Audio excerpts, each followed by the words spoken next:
അന്തരിച്ച മുൻ പ്രധാനമന്ത്രി ഡോക്ടർ മൻമോഹൻ സിംഗിന് രാജ്യത്തിൻ്റെ അന്ത്യാഞ്ജലി. ഡോക്ടർ മൻമോഹൻ സിംഗിൻ്റെ വിയോഗത്തിൽ രാജ്യത്ത് 7 ദിവസത്തെ ദുഃഖാചരണം പ്രഖ്യാപിച്ചു കഴിഞ്ഞു. ഇന്ന് രാവിലെ കേന്ദ്ര മന്ത്രിസഭ പ്രത്യേക യോഗം ചേരുന്നുണ്ട്. മൃതദേഹം കോൺഗ്രസ് ദേശീയ ആസ്ഥാനത്ത് പൊതുദർശനത്തിന് വയ്ക്കും. നാളെയാണ് സംസ്കാര ചടങ്ങുകൾ.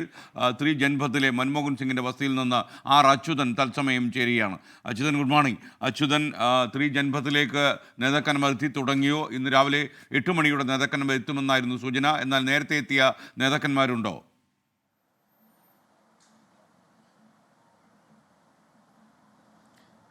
Good morning SKN. ഏറെ വേദനയോടുകൂടിയാണ് രാജ്യം മുൻ പ്രധാനമന്ത്രി മൻമോഹൻ സിംഗിൻ്റെ വിയോഗത്തെ നോക്കിക്കാണുന്നത്. ഇന്നലെ ആ വാർത്ത പുറത്തു വന്നതിന് പിന്നാലെ പ്രധാനമന്ത്രി നരേന്ദ്രമോദി അവിടേക്ക് എയിംസിലേക്ക് എത്തും എന്ന സൂചനകളായിരുന്നു ലഭിച്ചിരുന്നത്. പിന്നീടത് മാറ്റിവയ്ക്കുകയാണ് ഉണ്ടായത്. കാരണം അവിടേക്ക് ഒഴുകിയെത്തിയ പ്രവർത്തകർ, മറ്റു നേതാക്കൾ ഉൾപ്പെടെയുള്ളവരുടെ ഒരു പ്രവാഹം അവിടെ വളരെ കൂടുതലായിരുന്നു. ആ സാഹചര്യത്തിലൊക്കെ ആണ് ഇപ്പോൾ ഇന്ന് ജൻപത്തിലെ വസതിയിലെത്തി അദ്ദേഹത്തെ അവസാനമായി കാണാൻ ഇപ്പോൾ തീരുമാനിച്ചിരിക്കുന്നതെന്നാണ് നമുക്ക് മനസ്സിലാക്കാൻ കഴിയുന്നത്.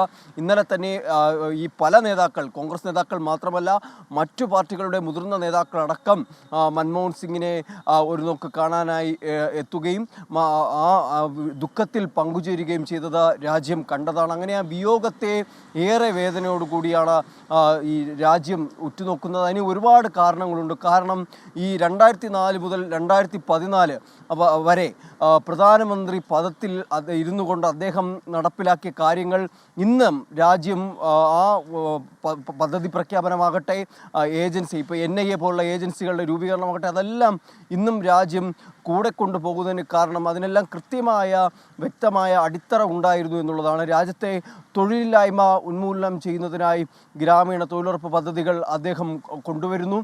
മാത്രമല്ല ഈ 2008 ഭീകര ആക്രമണത്തിന് ശേഷം ഇത്തരത്തിൽ ഒരു ഏജൻസി രൂപീകരിക്കുന്നു. അങ്ങനെ പല ഇടപെടലുകൾ, നിർണായകമായിട്ടുള്ള രാജ്യത്തിൻ്റെ വികസനത്തിനായും രാജ്യത്തിൻ്റെ സുരക്ഷയ്ക്കായുമുള്ള പല നിർണായകമായിട്ടുള്ള ഇടപെടലുകൾ നടത്തിയ പ്രധാനമന്ത്രിയാണ്. തുടക്കം ഒരു ബ്യൂറോക്രാറ്റ്, ഒരു സാമ്പത്തിക ശാസ്ത്രജ്ഞൻ എന്ന നിലയിൽ അദ്ദേഹം ഈ ഒരു സാമ്പത്തിക മേഖലയിലേക്ക് അദ്ദേഹത്തിൻ്റെ ആ ഒരു വൈദഗ്ധ്യം കൊണ്ടുവരുന്നു. അതിനുശേഷം പ്രധാനമന്ത്രി പദത്തിലേക്ക് എത്തുകയും ശേഷം രാജ്യം കണ്ടത് ഈ പറഞ്ഞതുപോലുള്ള മൗനമായിരുന്നു അദ്ദേഹത്തിൻ്റെ ഒരു മുഖമുദ്രയെങ്കിൽ കൂടിയും ഒരു തരത്തിലുള്ള അഴിമതി ആരോപണങ്ങൾ പോലും അദ്ദേഹത്തിന് നേരെ വിരൽ ചൂണ്ടിയിട്ടില്ല എന്നതും ഈ അവസരത്തിൽ രാജ്യം ഏറെ സ്മരിക്കുന്നുണ്ട്. കാരണം ആ കാലയളവിൽ UPA സർക്കാരിന് നേരെ ഒരുപാട് അഴിമതി ആരോപണങ്ങൾ ഉയർന്നു. പക്ഷേ ആരും തന്നെ മൻമോഹൻ സിംഗിനെ ആ ഒരു അഴിമതി ആരോപണവും ഉണ്ടായിട്ടില്ല. ആ കാര്യത്തിൽ പ്രതിപക്ഷത്തിന് പോലും ചില നേരങ്ങളിൽ നിശബ്ദമാകേണ്ടി വന്നിട്ടുണ്ട്. എന്നിരുന്നാലും ആ ഒരു ബഹുമാനം, അല്ലെങ്കിൽ അദ്ദേഹം എന്ന ആ മൻമോഹൻ സിംഗ് എന്ന നേതാവിന് നൽകുന്ന ആദരസൂചകങ്ങളെല്ലാം ഇന്നലത്തെ ആ രാത്രി ആ വാർത്ത പുറത്തു വന്നതിന് പിന്നാലെയുള്ള മണിക്കൂറുകളിൽ നമ്മൾ കണ്ടതാണ്. ഒരുപാട് വിശേഷണങ്ങൾ മൻമോഹൻ സിംഗിന് നൽകിയിട്ടുണ്ട്. അദ്ദേഹം ഈ പറഞ്ഞതുപോലുള്ള DTS ബസ്സിൽ സഞ്ചരിച്ചിരുന്ന ബ്യൂറോക്രാറ്റ്, അതായത് മന്ത്രിസ്ഥാനത്ത് എത്തുന്നതിന് മുൻപ് DTS ബസ്സിൽ സഞ്ചരിച്ചിരുന്ന ബ്യൂറോക്രാറ്റുകളിൽ ഒരാളായിരുന്നു.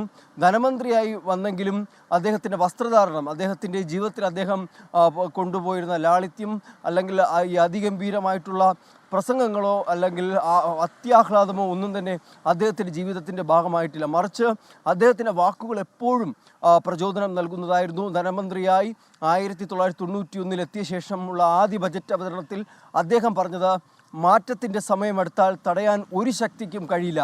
ആ വരികൾ അവസാനിപ്പിക്കുന്നതെന്നത് രാജ്യം ഉണർന്നിരിക്കുന്നു, നമുക്ക് ജയിക്കാം, നമുക്കിതെല്ലാം മറികടക്കാനാകും, ആ സാമ്പത്തിക മാന്ദ്യം മറികടക്കാനാകും. അത് പൂർണ്ണമായും ശരിയായിരുന്നു. അദ്ദേഹത്തിൻ്റെ പല ഇടപെടലുകൾ, സമൂലമായ നടപടികളിൽ രാജ്യം സാമ്പത്തിക മേഖലയിൽ ഒരുപാട് നേട്ടങ്ങൾ കൈവരിക്കുകയുണ്ടായി. പടിപടിയായി രാജ്യം അദ്ദേഹത്തിൻ്റെ നയങ്ങൾ പിന്തുടർന്നുകൊണ്ട് മാന്ദ്യത്തിൽ നിന്ന് കൈപിടിച്ചു കയറുന്നതാണ് നമ്മൾ കണ്ടത്. അങ്ങനെ അതിനെ ആർക്കും കുറ്റപ്പെടുത്താനോ ഒന്നും കഴിഞ്ഞില്ല.